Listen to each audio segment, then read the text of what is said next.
Also, Picasso, Cubist period is one of my favorite periods of art. And actually, that was a cubistic experiment. We were simultaneously doing the same song at various angles simultaneously. The cruel thing about playing music doesn't matter, we've played that perfect 1,000 times. I know. This will be the version they remember. Well, also I did a very difficult thing was I had to recite the last section when I had a sneeze coming on. And that is very difficult. Ask any poet or would-be poet. But anyway, thank you for your patience. And all right, so we screwed it up a little, but we comprehend the sentiment. The sentiment is that we can't give up hope or fighting, whether it's for our environment or endangered species or for the plight of the immigrant or for, peace and harmony in our world. We can't just say, well, it's just too fucked up. We have to keep trying.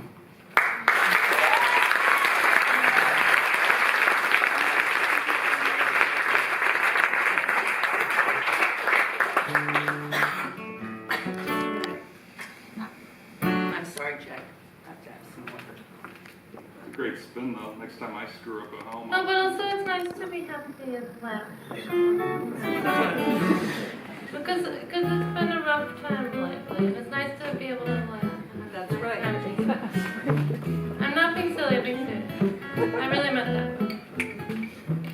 You Love you, Jess. playing my, love you too, Mom. This is a little song written by one of the great poets of my generation.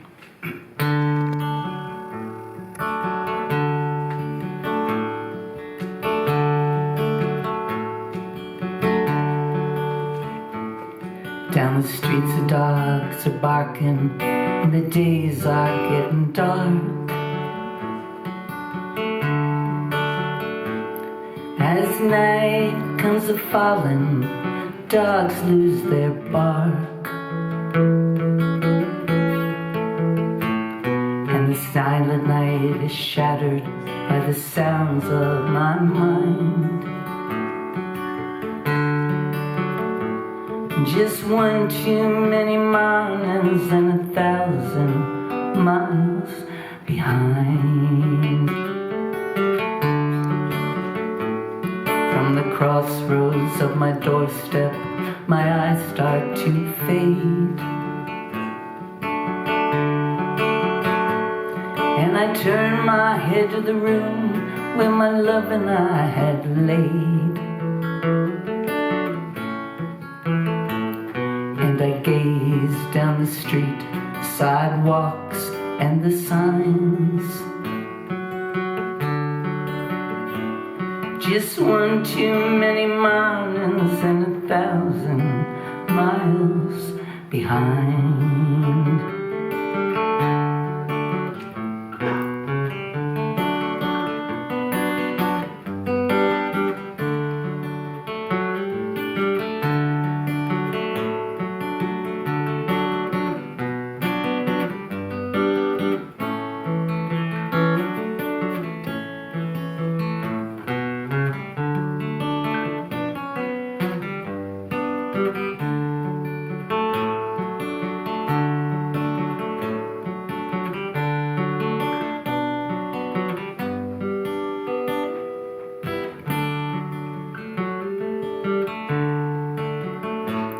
It's a restless, hungry feeling, don't do anyone no good.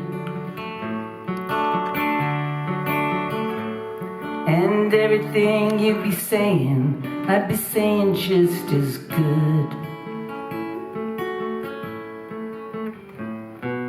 You're right from your side, I'm right from mine. We're just one too many mornings and 1,000 miles behind.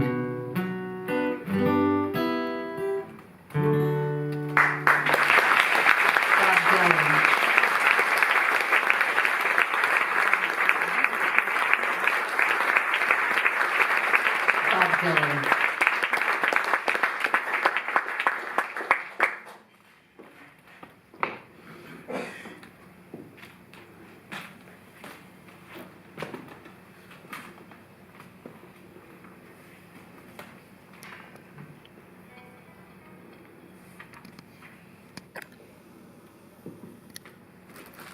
Robert Mapplethorpe had a tremendous work ethic. He worked every day that I knew him. He worked for sometimes 12 hours straight on a piece of work, on a piece of art. And he was funny, he loved to laugh, he loved to dance. And he fought hard to live, but he succumbed to complications from AIDS when he was 42 years old. And I saw him days before and wrote him a little letter about that day, but he was unable to read it. So I will read it to you.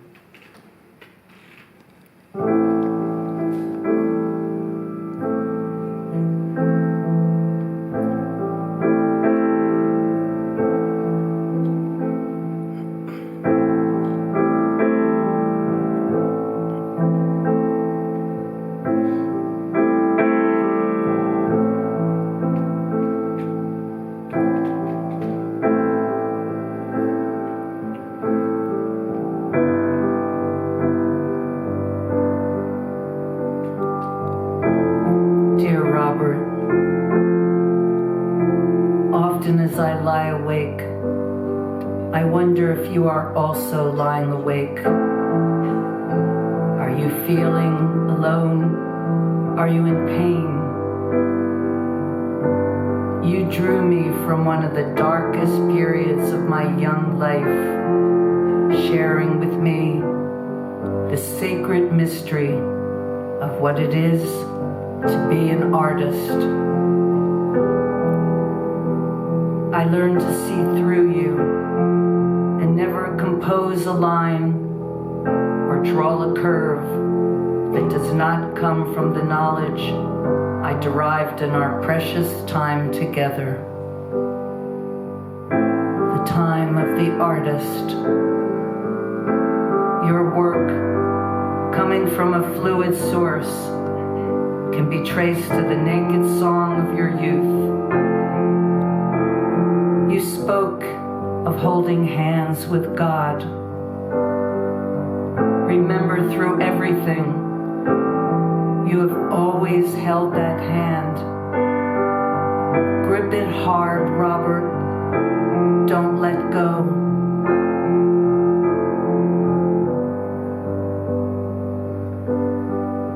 The other afternoon,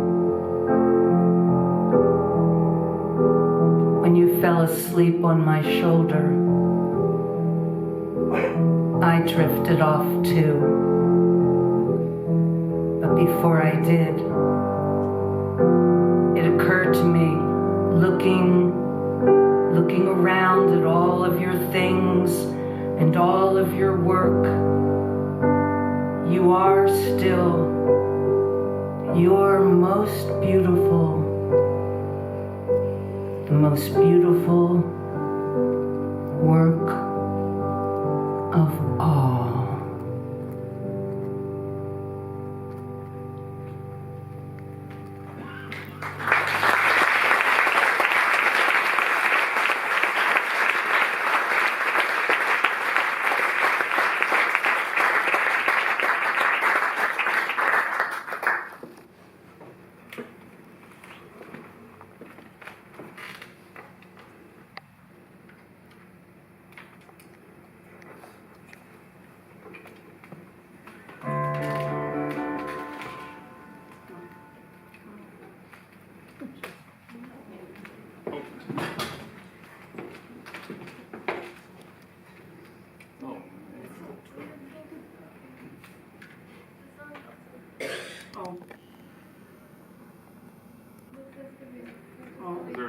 are going on. Unless you want to dance.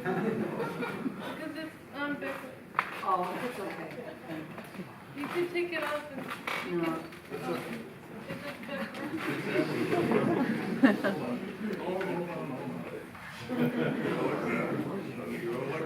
There you go. Look. Yeah, but now the gems are on her shoulders. Oh, no, okay.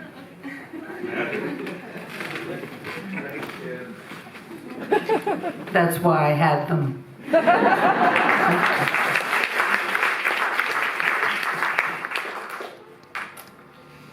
So we are in the House of Poetry. I know we have done mostly songs, but I began in my life and in my work writing poetry, and I very rarely write lyrics. I usually write a poem that is transformed into a song. And even, I think Shakespeare said that a sonnet is just a little song. And certainly William Blake loved to sing his poems. So this particular song was a vertical poem. It was written really like 1-2 words, like a long, long, long winding poem, completely vertical. And I don't think it's horizontal, but its verticalness can be detected. And it's really a song, it's a song with a dual nature. It's a song remembering the departed, remembering our loved ones, our friends, and people that we honor. But it's also a song to life. And I'd like to dedicate it to our little cat, Cairo. She was a beautiful Abyssinian, a little runt, the runt of a litter. She lived till she was almost 22 years old, and she died on September 23rd, and just as fall was unfolding. So, do a little song for Cairo.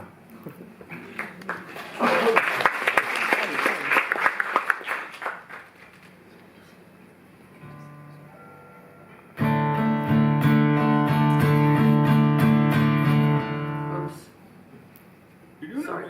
No, my fingers were in the wrong place. I don't know what's wrong with me today.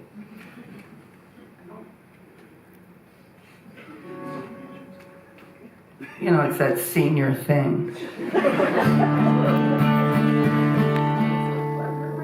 You do whatever you want. I'll make it work. It'll be good. What am I doing wrong? You've I'm fingering you've it been wrong, right? skipping the beginning lately. Just And how's it go? Just stay longer on it. Oh, okay. But you do you, and we'll make it work. You'll be good. I wrote it. Okay.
cross over, little one.